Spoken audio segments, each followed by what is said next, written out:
What's up, everybody? Welcome back to the internet where your cesspool is my jacuzzi. My name is Lauren 90. If you're here, you probably know that already. Like the title of this video says, a new Medium article was put out tonight. Straight out of the gate, just want to give you my opinion. The article's pretty terrible. That's what I believe. I think that it's exploitative of mental health issues. I'm not going to go and read it word by word like I normally would. I'm not even going to show it on the screen. I will tell you some of the more important parts and what I think about that and why. But before we do that, I need to show some things that are just, I don't know, more important, like, anything else. All right. So I was over at my parents' house tonight. We did some gingerbread stuff. We can check that out. That's supposed to look like that. That's supposed to look like that. And look at the front. Look at the front. The front looks good. Actually, it looks lopsided and like it's about to die.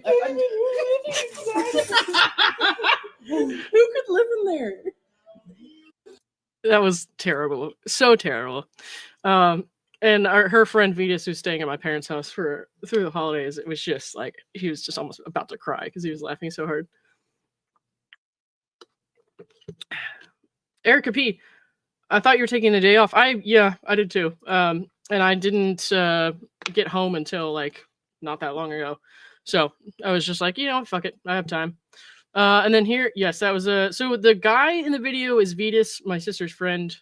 And you can't really see my sister in that one. Here, you can see my gingerbread house though. Hold on. Just making my mistakes look like snow. That's my mom. Yeah, lots of people do that. I have to get icing to put on the Mine's like it's like so basic. Do that knife, you can't pull that. That's mutilated. That's my sister. What did you Yeah. do to that? It's Terrible. Hers is so awful. All right. Hold on. We got a couple more things that I need to show you that like these are just like things that are more important and more interesting than Laura Owens' article. So we're gonna go through a few more things. Okay. Tina says, "Where's Megan and Tug?" I don't know what they're up to tonight. Hey guys. All right, let me see. We'll share this one. So this is what I feel is a more important and more educational and more emotionally impactful and meaningful article. And I think we should share that first, okay? That says, today I effed up by trying to bang a goth baddie and my wife found out. All right, we're going to read that. Give me one sec. Okay. My wife and I are in a healthy and happy relationship. That said, we've been together since high school, so we both feel like we missed out a little bit by being each other's only sexual experiences. We've talked about this at length and decided a few years ago that we're okay with having a few hall passes in our relationship, since we very much intend to stay together for the rest of our lives and don't want any resentment over missed possibilities. Plus, it's pretty rare that we could even find such an opportunity, as it's a little hard to find hookups when you're in a committed marriage and don't go out much. We even gave each other advanced approval in case a situation arises, so long as we're safe about it and tell each other immediately afterward. We both used one hall pass each with someone we knew well enough, but would never see again, and no issues came out of it.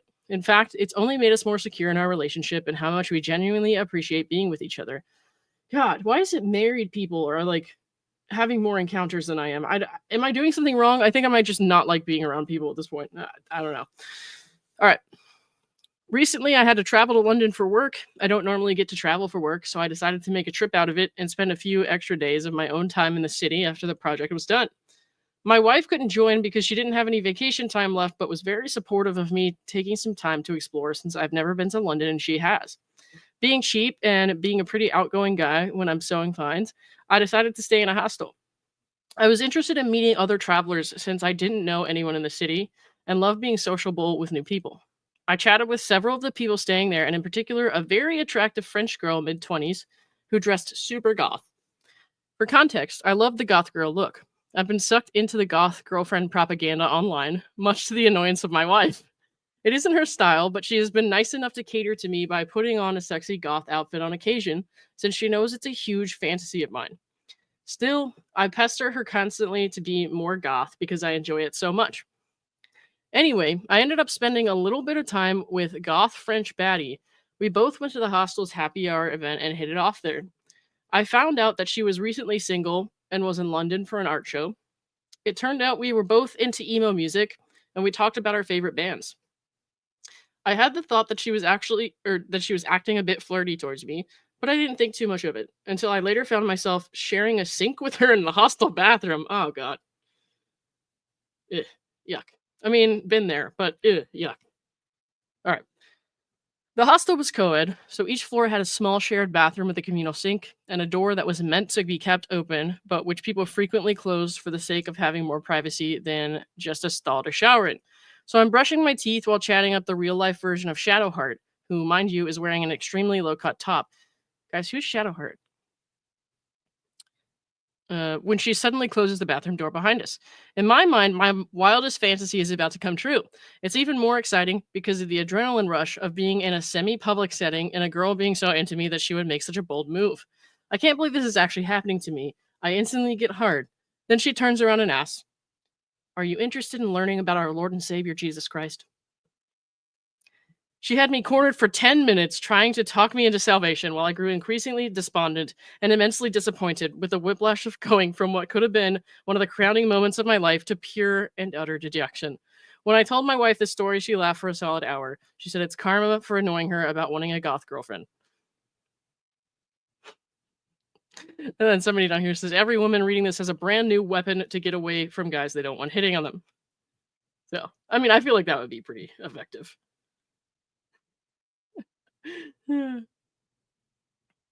Rosalind says, I mean, don't stop sharing your sordid choices. Yeah. Oh my gosh. Oh, hey, Anne. Thank you for the 50. That's so nice of you. Thank you. I've been wanting to send you this to show how much I'm in your corner. Love you, Lauren. Well, I love you back. Thank you very much for that. I appreciate it. I really do. I'm not always good at, it's kind of like accepting compliments where I'm a little bit awkward. It's like super chats. I'm a little bit awkward, but I don't know. Cat Lady Valerina, thank you for the 5. You can show the skeletons. Their name are Ellie and Shelly, the Skellies. Okay, guys, we're going to look at Cat Lady's Christmas decorations here. Again, things that are more important than Laura Owens' new article. All right. So she took her Halloween skeletons and she put Christmas, these look like pajamas, little hats on them. They're drinking some wine here, I can see. You got socks on. These guys are dressed to impress for sure. For sure. I don't know if anybody else has any weird Christmas decorations that you want to show me, but please do if you have them. Thank you, Cat Lady, for letting me share that with everybody.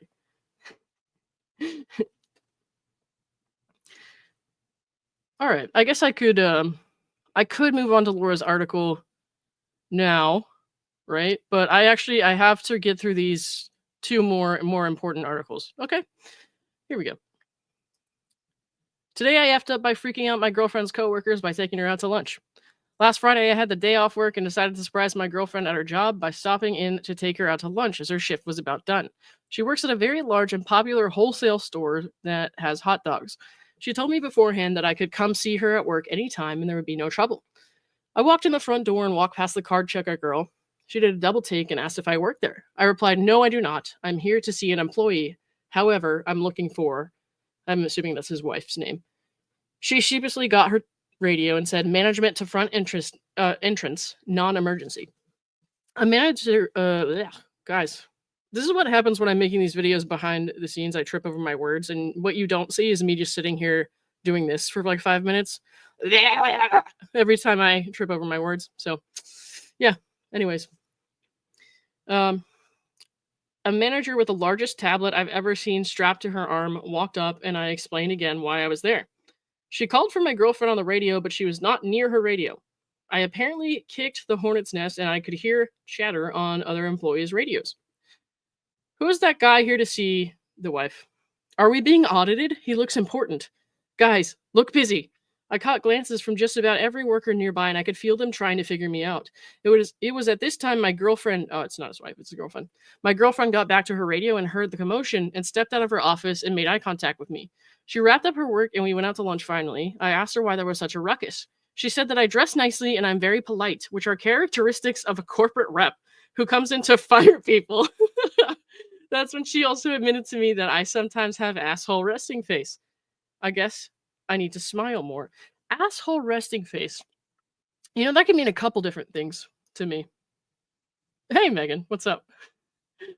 Not on Medium. No, I had to read a couple more important articles first. So we're just gonna go ahead and do that. And then I'm not gonna read her Medium article word for word. I'm gonna tell you what were some of the key parts, and I will explain my opinion as to why it's crap.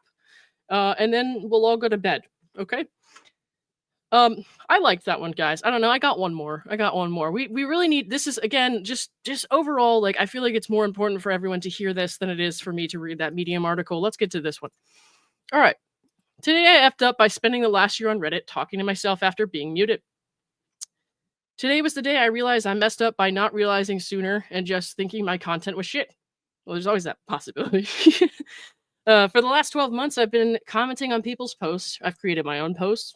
I haven't had a single upvote or reply to anything. My karma has been at 885 for as long as I can remember, so I just figured I wasn't very interesting. Still likely true. Last month, I started to try and see my own posts through guest accounts and figured out they weren't showing. I could still clearly see my comments and posts on my account. Anyway, I finally mailed the help team and found out my IP was accidentally mixed in with some action to take out spammers. If you can see this, it's all sorted out now, and if you can't, I'm still on my own little Truman Show. Good movie. I like that movie. If you're procrastinating, and let's face it, you are, I'm definitely procrastinating something terrible, I'll tell you that. Feel free to go through my post history and verify the lack of any human engagement. Edit. So I've gone from Castaway to a full room of people handing me little arrows. Wilson and I thank you. And then somebody down here says, this must have happened to my Tinder account. Been there too. All right. Well, I guess we could get to the meat and bones of it, guys, and go ahead and rip the Band-Aid, and we'll talk about what this article says, but, you know, it's not a good one, like I said. Wait, what's resting asshole face? Should we try to have Lauren try and summon a vote on which is correct? Yes, absolutely. We should do that. Carrie, thank you for the 10. I'm traveling for work, so happy to have some fun entertainment. Thanks, Lauren. Yeah, I know this is not what everyone was expecting when they clicked on this stream, but I am gonna, you know, I am gonna tell you now what you came for, and then we'll, you know, just everybody's gonna go relax after that. Thank you, Carrie, for listening. I appreciate it. No, I like the Reddit stuff. Yeah. No, the article's still there. Well, it's still there for me, anyways. Awkward. I guess I'll have to make sure I get the screenshots. Okay. All right. So this is mostly talking about her thoughts of unaliving herself, which I find interesting because she spent the last year and all those body cam footage, like insisting that she's not thinking of unaliving herself. So it's just kind of crazy. Again, she's insisting on the miscarriage thing. She's showing her like semicolon necklace. It's a gift from her sister. And like, that's nice and all. Okay, that's nice and all. If I actually thought that you were struggling and that actually meant something. But unfortunately, when somebody lies in their depositions, when somebody alters records that they send to content creators and stuff like that, when they say they have cancer and they don't, you can't really believe anything they say. So again, this feels a little exploitative to me. I will tell you, of course, there was a little jab in there on about content creators. You know, if you're part of Justice for Clayton and salivating to pick this apart, you've just proven you've never had to break your life down into 5-minute chunks just to survive. That's your privilege. Well, guess what, bitch? I have. And here's my semicolon right there. So you don't know what you're talking about. If you're a content creator itching to exploit this for clicks, please don't turn this into a video. Just don't. Well, I'm not going to read the whole thing like I normally would. So I guess she got her wish. But, you know, I think at this point, this article is so offensive and exploitative of actual mental health issues. And it's all just kind of clickbait at this point. I don't think any of it's true. That's my opinion. I'm allowed to say that. I don't believe anything that she wrote here. Okay. She's, you know, talking about how this is for people who are feeling that same way, and she uses all that flowery language that she usually uses. And the thing is, this could have been a nice message. Like, this could have been like a really impactful, meaningful article if it were written by someone with any credibility and somebody who hadn't trolled people with their, in my opinion, trolled people with thoughts of unaliving before. Because people have had to, like, call wellness checks on her, including the FBI, because she was trolling with the whole I'm thinking about unaliving thing. And then she mentions in here, you know, when she told Dave Neal, the blood's on your hands if I don't survive this. That's not a flex, Laura. Like, that's not something that you want to brag about. That's manipulative as hell. If you have mental health issues, number one, it is first and foremost your responsibility to take care of that. We all need a little help sometimes, but it seems like you've got it. So why don't you go and focus on your family, on your horses, whatever. She also says in here that there have been 129,600 videos made about her in this case. I don't believe that for a second. I think that's a wildly exacerbated number because I know for damn sure I haven't had that much time. You know what I mean? This has been going on for what, a year? Nobody has that much time. Like, what the hell are you talking about? It's just crazy, dude. And you know, she's saying, oh, I see. Maybe she means 129,600 days. No, that would be absurd too. Which one is it? Minutes? Maybe? Minutes? That's cool. Nobody wants her to die. Least of all me. I don't want to see that happen to anybody. I've, you know, as you guys know, I've taken up for her when people insult her looks. I don't approve of that. I have stuck up for her and like said, like, I think it's impressive to like ride horses and you know, whatever, because I think riding horses is fucking scary and hard. I did not like that shit. I, you know, have never tried to contact anyone in her family. I've never tried to contact anyone associated with her whatsoever. Yeah, I really haven't.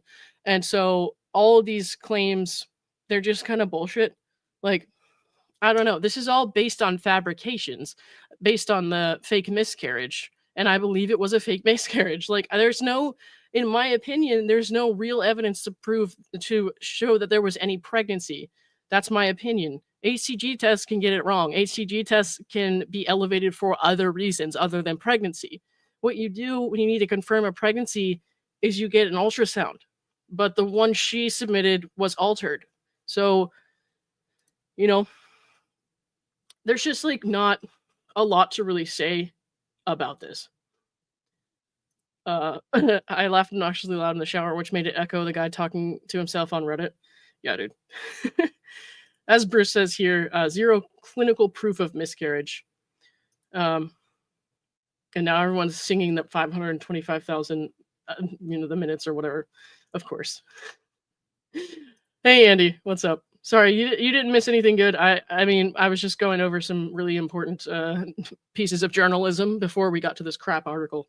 So, yeah, I'm not going to give her what she wants. I'm not going to read this word for word. I'm just here to tell you that as somebody who has been through these things, and as somebody who, you know, like works with people and as someone in the mental health field, like I'm seeing a lot of signs of manipulation here.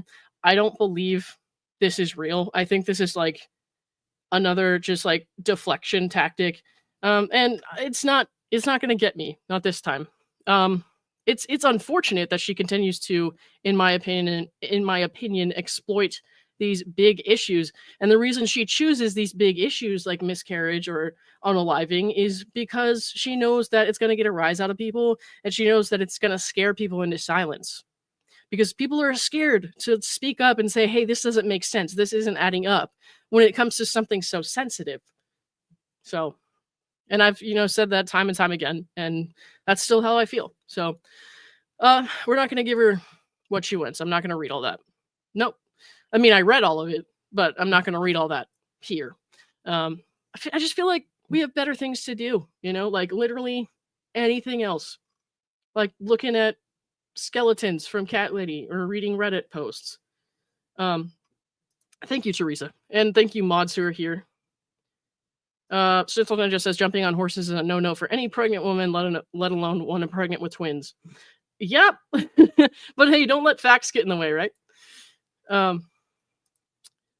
Oh, good Lord, I hate when she does this rant about self-deleting ideations. So do I, man. So do I. Because it's such a whiplash, like, because she'll like do this to death where she's like making these claims or like it's almost like threats. It's like, if you don't stop saying things I don't like, if you don't stop making videos and stuff like that, I'm gonna delete myself, you know. And it's just shitty thing to do, and it just showcases the kind of lengths that somebody's willing to go to to manipulate people into getting what they want. That's all I'm seeing with this.